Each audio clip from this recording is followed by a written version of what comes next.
Halo semuanya, kembali lagi di video tutorial Accurate Desktop. Nah, pada video kali ini kita akan mempelajari fitur kode pajak pada Accurate Desktop. Nah, kita langsung saja. Pertama-tama untuk buka ke bagian kode pajak itu kita bisa dari daftar dan di daftar lain baru kita klik kode pajak. Nah, maka kita akan masuk ke bagian kode pajak tersebut. Nah, di sini kita bisa buat baru, ubah, hapus, perbarui, dan bisa print juga.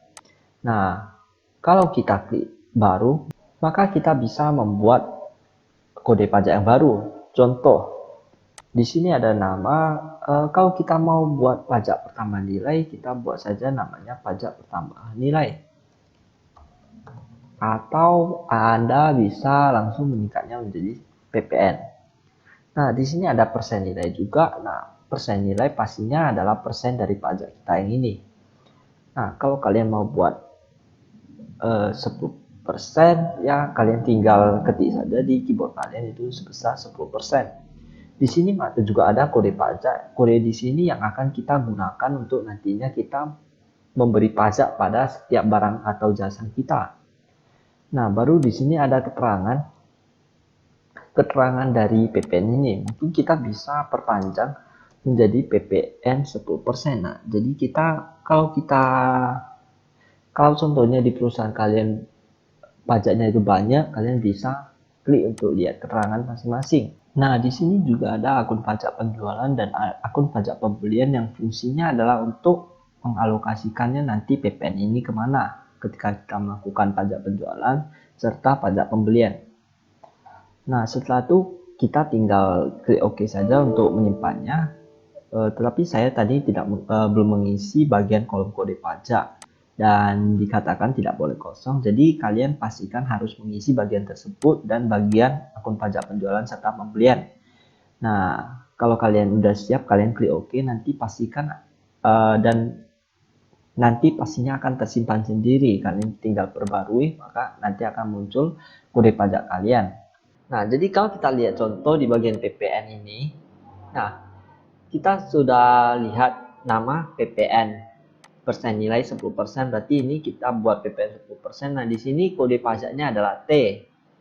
Dan berarti nanti kita panggil kode pajak untuk PPN adalah T. Di sini juga sudah ditulis keterangan itu adalah PPN 10%. Nah, akun pajak penjual di sini dia alokasikan ke PPN keluaran, sedangkan pembelian ke PPN masukan. Nah, bagaimana kalau tentang PPh 23? Nah, di PPh 23 ini ya persen nilai kita buat minus 2 agar nanti di invoice-nya tidak bertambah. Nanti kalau mahal bertambah, maka ya ini bukan disebut juga dengan PPh. Nah, jadi ya kita sudah isi semua. Kalau kalian sudah mengisinya, kalian tinggal klik OK, maka nanti akan tersimpan sendiri ke bawah. Nah, kalau kalian mau ubah, kalian bisa tinggal klik ubah atau tinggal double tap saja, oke? Nah, kita langsung ke bagian contoh kita mengambil kode pajak tersebut atau menggunakan. Kita buatnya itu dari bagian penjualan saja. Untuk pembelian itu hampir sama saja, jadi kalian bisa menggunakan teknik yang sama untuk di bagian pembelian juga. Nah, sekarang kita masuk ke bagian faktur penjualan. Nah, di sini kita akan buat satu pelanggan yang baru lagi di daftar dan di bagian pelanggan. Nah, di sini kita akan buat pelanggan baru. Nama pelanggannya adalah Poppy. Nah, jadi kita buat namanya itu adalah Poppy. Nah, kalau kita klik di bagian penjualan, di sini ada pajak. Nah, mungkin kalian menganggap pajak ini tidak penting, tetapi kalau kalian tidak mengisi di pajak ini, maka ketika kalian melakukan faktur tersebut, walaupun barang kalian sudah mengisi kode pajaknya, tetap untuk pelanggan ini, untuk pelanggan si Poppy tadi, tidak akan terkena pajak karena kita tidak mengisinya. Nah, kalau kita mau lihat, kita lihat dulu. Kalau kalian sudah tahu, kalian boleh skip nanti ke bagian selanjutnya. Nah, kita akan lihat bagaimana kalau di pajak ini kita tidak mengisikannya. Kita klik OK, maka yang sudah tersimpan kita perbarui dulu si Poppy. Nah, di bagian ini. Sekarang kita ke faktor penjualan, kita pilih si Poppy tadi. Poppy. Nah, ini. Nah, baru kita pilih dulu item ya, contohnya bor listrik Fujiyama ini. Nah, di sini kita ada nampak teks. Teks itu artinya pajak. Nah, di sini kita sudah mengisi dengan huruf T. Nah, kalau kita lihat bagian bawah ini, dia hanya akan muncul subtotalnya 428 dan tidak ada muncul keterangan PPN atau PPH atau pajak lainnya. Nah, kalau kita buat jadi F, apakah dia akan muncul? Juga tidak muncul. Nah, kita tidak simpan. Nah, sekarang kita di bagian Poppy ini kita edit, kita isikan pajak 1 dan pajak 2 untuk si Poppy agar dia bisa terkena 2 pajak yang kita buat tadi. Kita klik OK. Nah, berarti otomatis si Poppy sudah terkena pajak. Oke. Sekarang kita buat penjualan baru untuk si Poppy. Nah, kita cari lagi si Poppy tadi. Nah, di sini sudah bisa centang nih, cash is taxable, baru di sini ada inclusive tax. Nah, itu menunjukkan bahwa pelanggan ini sudah terkena pajak, sudah bisa terkena pajak. Nah, contohnya kita jual lagi si bor listrik Fujiyama ini agar sama dengan yang tadi, kita bandingkan apa perbedaannya. Nah, di sini tax sudah ditulis ini kode pajaknya adalah T. Jadi kalau kita enter, nah, maka akan muncul PPN 10% tersebut. Nah, jadi ya kalau kita menggunakan si PPH tadi, contohnya kita buat lagi satu item. Oke, kita buat satu item lagi di bagian daftar barang dan jasa. Nah, di sini kita akan buat satu jasa. Di sini ya jasa pengirim. Teman. Kita buat satu, ini adalah non persediaan keterangan, contohnya JNS. Oke. Agar tidak terkena copyright. Nah, baru di sini ulang tadi. JNS. Nah, baru di keterangan kita tulis itu JNS. Nah, jadi agar kita tidak terkena copyright juga. Nah, di penjualan ini, nah kita lihat di bagian penjualan ini ada harga jual, diskon, dan kode pajak penjualan. Nah, kita kalau isikan kode harga jual di sini dulu 100.000. Oke, contohnya jasa pengiriman itu 100.000, entah itu mahal atau tidak, kita ini hanya buat satu contoh. Nah, di sini kita tidak perlu buat diskon-diskon biar nanti kita lihat hasilnya gampang. Dan di sini ada kode pajak penjualan. Nah, bagaimana kalau kita tidak mengisikannya? Nah, jadi kita langsung klik OK saja. Kita balik ke, nah tadi ada sedikit kesalahan, tiba-tiba accurate-nya itu keluar. Nah, jadi kita kembali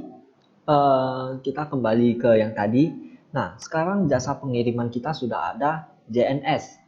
Nah, tadi kita tidak mengisi kode pajaknya, jadi kita akan kembali ke faktor penjualan kita yang tadi.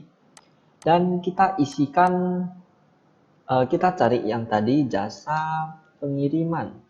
Nah, kita akan nampak JNS kita, dan kita panggil.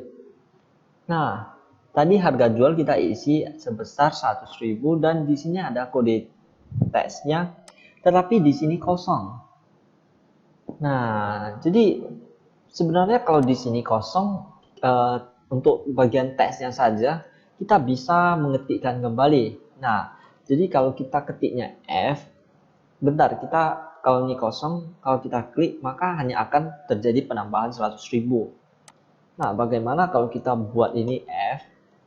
Nah, maka akan muncul PPA 23 final yaitu minus 2.000. Nah, jadi nanti dia akan dikurangi sendiri.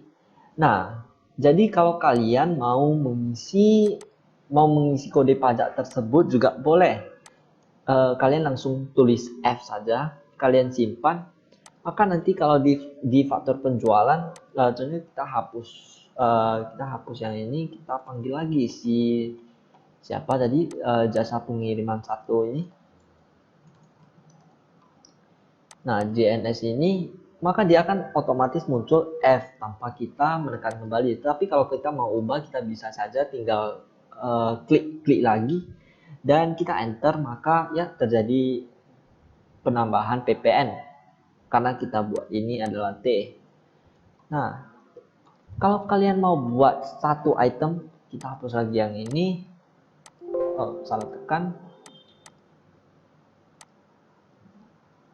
Nah, kalau kita mau buat satu item ini terkena langsung 2 pajak sekaligus.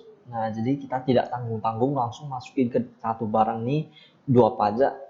Nah, kita bisa langsung tekan itu langsung dua huruf gitu. Nah, TF. Nah, jadi kan lebih simple gitu. Nah, maka akan muncul langsung dua, yaitu satu PPN 10%, satu lagi PPh 23 final. Nah, tetapi ya pastinya perhitungannya dari harga jual yang ini ya. Nah, selain membayarkan langsung dari bagian faktur penjualan, atau selain cara kita mengisi TF di bagian ini, kita bisa saja buat satu cara yang lain lagi. Nah, yaitu seperti ini. Kita hapus dulu bagian F dari sini, jadi kita enter dan di sini PPh 23 final sudah tidak muncul. Nah, setelah itu kita simpan dan tutup. Kita kecilkan dulu suaranya. Di sini ada ditulis penjual belum dimasukkan. Anda ingin meneruskan, kita klik yes saja karena kita tidak memakai salesman atau penjual lainnya. Jadi kita klik yes. Nah, setelah siap maka faktur Anda sudah tersimpan. Kita ke bagian penerimaan penjualan atau bagian di mana si pelanggan membayarkan fakturnya kepada Anda. Nah, jadi kita isi lagi si copy dan langsung akan muncul faktur yang sudah kita simpan tadi. Nah, sekarang ada ditulis jumlah yang dia akan bayarkan itu sebesar 471.000. Nah, di sini ada bagian pay. Kalau kita klik pay, maka dia akan membayar sebesar yang dia beli barangnya tadi beserta pajak T atau PPN tadi. Nah, di sini kita bisa klik kanan. Nah, jadi kita kalau klik kanan, di sini ada dituliskan diskon PPh 23 dan tunjukkan faktur. Kalau kita klik tunjukkan faktur, maka dia akan menunjukkan faktur kita yang tadi. Nah, ini yang tadi kita buat fakturnya yang sudah kita simpan dan tutup. Nah, jadi bagaimana cara membayarkan PPh 23-nya, yaitu ya pastinya di bagian ini juga. Jadi kalian tinggal klik kanan dan klik di bagian PPh 23. Nah, jadi kita bisa membayarkan PPh 23 kita dari ini, dari bagian ini. Tidak usah di bagian faktur tadi untuk klik F lagi, TF. Oke. Nah, jadi di bagian ini kita lihat ada nomor. Nah, nomor ini adalah nomor bukti PPh 23. Fiscal rate kita tidak bisa mengubahnya. Nah, di sini juga kita dikasih pilihan kita mau memilih pajak kita yang mana. Mungkin PPh 23 kalian banyak, jadi kalian bisa pilih. Di sini karena saya hanya buat satu PPh 23 saja, jadi saya akan memilih itu saja. Dan juga ada satu syarat untuk PPh 23 kalau kita bayarkan di bagian penerimaan penjualan ini, yaitu di bagian PPh 23-nya, persen nilainya itu kita tidak boleh sendiri yang taruh minus. Karena untuk di bagian ini dia akan meminuskan sendiri PPh 23 kita. Nah, jadi kalian bisa buat lagi di bagian daftar dan daftar lain dan di bagian kode pajak bahwa kita klik di bagian PPh 23. Nah, jadi di bagian persen nilai ini kita tinggal hapus saja min-nya. Dan kalau kita balik ke penerimaan penjualan kita close dulu. Nah, jadi kita akan buat ulang penerimaan penjualan kita. Oke, kita pilih lagi si Shopee. Nah, langsung akan muncul faktur kita yang tadi, kita pay dan kita klik PPh 23. Nah, di sini maka akan muncul PPh 23 yang hanya sebesar 2%, tidak ada minusnya lagi. Nah, di sini nomor ini kita tidak isikan dan di tipe kita bisa pilih bahwa PPh 23 ini tipenya tipe apa. Karena kita jasa pengiriman, ya kita pilih saja jasa mungkin freight forwarding saja, kita pilih dan kita klik OK. Nah, maka temannya akan sendiri melakukan pengurangan tanpa kita taruh minus di bagian PPh 23. Oke. Nah, jadi inilah video tentang kode pajak pada Accurate Desktop. Semoga video ini membantu Anda dalam pembelajaran Accurate Desktop. Terima kasih.